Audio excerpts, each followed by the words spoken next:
filata. Bakka kabajamtootaa fi jaallatamtoota ilmaan Oromoo idilee addunyaa irratti argamtanu yoo sagalee godha kana lattanii akkuma beekamu kaleessa isinis anis dhimma obboleettii keenya baay'isee bojaatiif walgeenyee waadaa walii gallee yoo jiraatte jiraasii yoo duute immoo reenfa sii jennee barbaadaa turre akkuma waliin dubbannee waan kanatti seenne haraga guyyaa meeqaffaa keenyatti gara guyyaa 20 ol yeroo keenyatti gubnee olii gadi dhamahaa turre guyyaa hadhaa reenfisii akkasiin duutee jirtuu fi akkisiin itti duute sun akkuma nutti himamaa ture Paakistaanii otoo mana hojiitii balleessee gara mana obboleettii keenya utuu geessu akka duute dhibbaan dhibbatti irra geenyee jirra. Maatii obboleettii keenya suuraadhaanis viidiyoodhaanis na bira ga'ee jira jechuudha.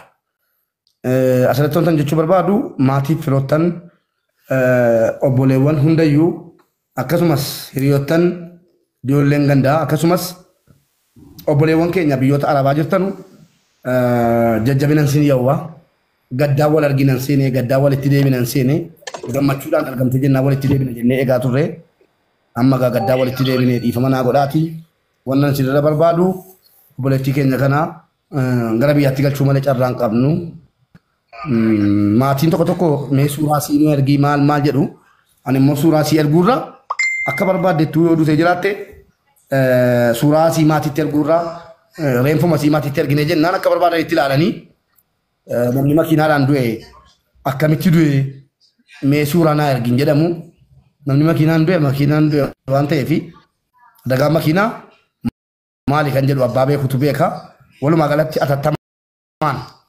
atattamaan reenfa sii gara maatiitti erginu namoonni shakkii qabdanuu fi waan biraa qabdan shakkii keessaa ba'a mubaarak obboleessi keessa dhibbaan dhibbattoon siin mubaarak dhiifama jala murtanii qabattan diqqoo mubaarak maallaqa nyaatee haqa ijoollee shamarran biyya arabaa dhossa ka jedhu abshiraan siniin jedhaan dhibbaan dhibbatti 90 miti dhibbaan dhibbatta mana waan kana immoo seera qabeessani namni isin qabdanu namni isin amantanu Saudi Arabiyaa keessa jiru reenfa dhaqee isin ilaaluu danda'a amma bakka reenfaas waraqaadhaanis viidiyoodhaanis qaqqabeera waan ta'eef namni isin ana caalaatti amantanu yookiin ana caalaatti amanuutu hin taane namni isin barbaadan Saudi Arabiyaa keessa jiru ijoollee mana madaamii jiranullee deemanii yoo ilaaluun eeyyamamaa ta'e bakka isin jirtu erguudhaaf qophiidhaan. Isin galee ijoolleen naannoo ijoolleen jalbii.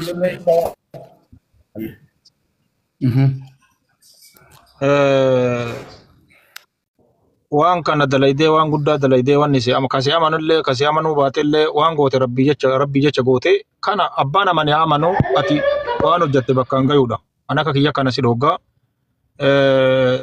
akkuma suuraa jette sani suuraan warra hedduu namni asitti yeroo ta'u yeroo adagaa makiinaatiin du ni argina maatii san irra deebiftanii yoo waan boochisu yoo ta'e malee akkuma jettan hin ergin jedhee yaadaanillee hedduu warra makiinaan asitti nutu beeka waan ta'eef achumatti haala dandameen achumatti halaalan malee itti ergitanii ennuun godhini kana asumaan odoo bira tartee natti tola haa ta'u ammoo waan godhamuu qabu amma dhugatti taqaraa caala akka dhaamsa obbolummaatti akka ilmaan oromootitti waan godhamuu qabu qofa irratti adalaynu malee kasi amanes kasi amanuu baadhes kana of duuba deebitee odoo haasa'uu baatte baay'ee natti tola jedhee yaadaan waan godhuu qabnu qofaa goonu.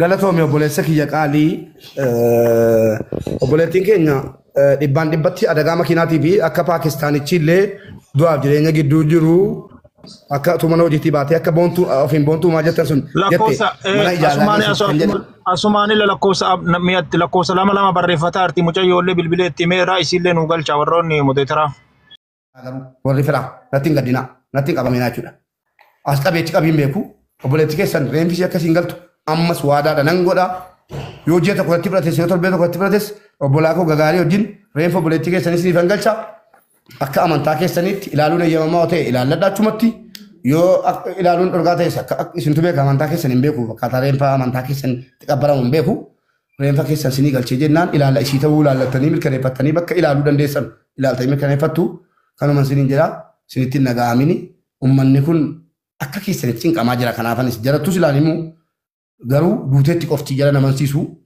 kanaafan ijoollee kanatti mee yoo sinitti dhaga'ame kolchaa waa tokko gochuu hin dandeenyu obboleettii keenya kan duraanii sana kan biifolee bira jirtu biifoleen fedha kun naagalchi nagaasaa neetworkiin naan hojjetu sagaleen koo waddaan cite immoo natti bishii bolesso biifolee naagalchaati yoo danda'ame obboleettii keenya zollomne sana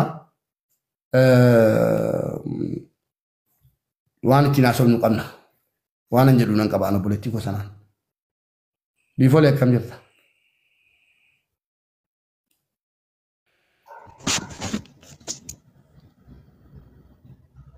Biifoleen ganeera? Faandiyyaa kana maal hin godhu? Galee jira salaam alaikum. Waalaikum assalaam biifolee koo akkam jirta fayyaadha? Jirta akka mubaarak hedduu isin jala taa'ee si dhaggeeffataa bara. Galatoomi biifolee abbaa haqaa qabsaa ilmaan Oromoo nama yeroo jalqabaatiif hojii tokko hojiin hojjedhee xumure dhugaa gara kootiin galatoomi siin jedhaa ulfaadhu dirqama lammummaa keetii dirqama maalummaa keetii baate artistu fa'aa soorii ishii dhiifama guddaa kanaafi biifolee koo galatoom ulfaadhu xumurree jirra footoodhaanis laa hedduu galatoomi Omar rakkoon qabu kun dirqamaati maal galatoom ulfaadhu obboleettii keenya sana si biratti mana kee jirti?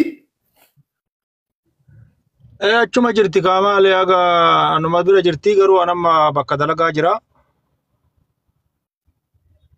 Galatoomi situ baase malee ani biifoleen bakka siin jirtutti adaquun jedhaa ture ammadha sirka balleessu jedhee namni obboleettii keenya sana nuuf fuudhee biifolee kana abbaan iccitii fakkeenyi warra Oromoota shiigaa moo maalitti du'anii waraqaa nyaatan maaloo jedhamee akka sana jechuudha. Biifoleen iccitii keenya nu eegee obboleettii keenya nu fuudhee mana isaanuu kaa'ee dhossee isiirratti akka rakkoon hin geenye isiin illee akka nu wajjin dhaabattu namni godhaa ture obboleessa keenya.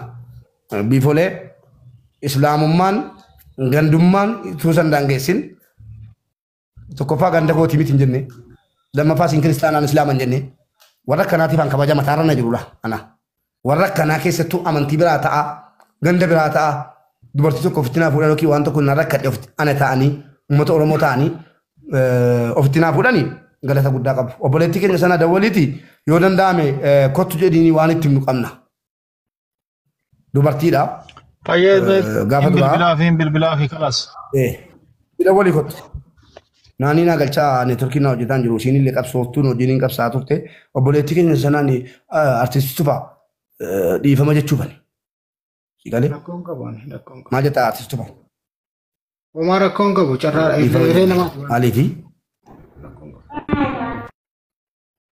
Waan ta'uu qabu. Isiin wanni isiin hin goone yoo jiraatte illee akkumatti duraan jedhaa turte dubartiidha ni sodaatte ta'a ni maal ta'a akkasii.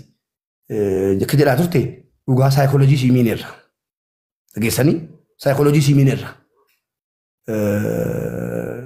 isuma dhugumaa cimtuudhaayyuu utuu rifattee of ajjeeftee osiinuu garuu gaafa ta'eegaa ittuma muddaa qabbaneessaa turre tokko argachuudhaaf tokko dhabuun qabnu jedhaa turre walumaa galatti namni dubbata harkifachuun sii akka namni shakku isii godheera lakkaa isiinii waan rifachiise ture rifachiise akkuma nuuf kaabadee isiir kaabade angaruu rabbi naa fadhiisu malee dhibbaan dhibbatti shakkeera laa maalaan soba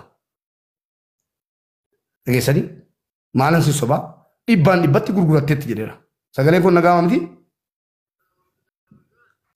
sagaleen koo jira miti Ayyee nagaama jira nama tokko argaan jiru man nam tokko argaan jiru neetworkii naa hojjetu kanaafi shakkii tangaleen dhibbaan dhibbatti obboleettii keenya sana shakkeeraan namni immoo na shakkisiise intala shayxaana miidiyaa kanarraa ofiin boontuu moo ofiin maalii ofiin jettu sanatti akka shakku na goote. Mucaan mana keessetti naan jettee dhufte. Mucaan mana keessetti yeroo jettu isiin immoo maal jetti? Mucaan bakkeetti duutee naan jetti. Ofiin boontuu siin jedhan immoo mucaan mana keessetti mubaarak naan jetti. Maala godhure bakka asii gurgurteen jedhee kaan. Sini galee kanaafuu bakka uummanni jirutti obboleettii keenya yoo dhagaa jiraate akka carraa dhiifama akkuma obboleettii keetii baasuuf iyyee sheexanaa wajjin isin hojjenne ne kakanne olii gadi fiigaa turre akni obboleettii keetii bayeeraa galatoomi nu wajjin dhaabachuu keetiif dhageesse yoo jala jiraatte akkasii yoo jala hin jiraanne immoo kottuutii uummata maratti dhiifaman si gaafadha gara kootiin. Naani ol galteetta?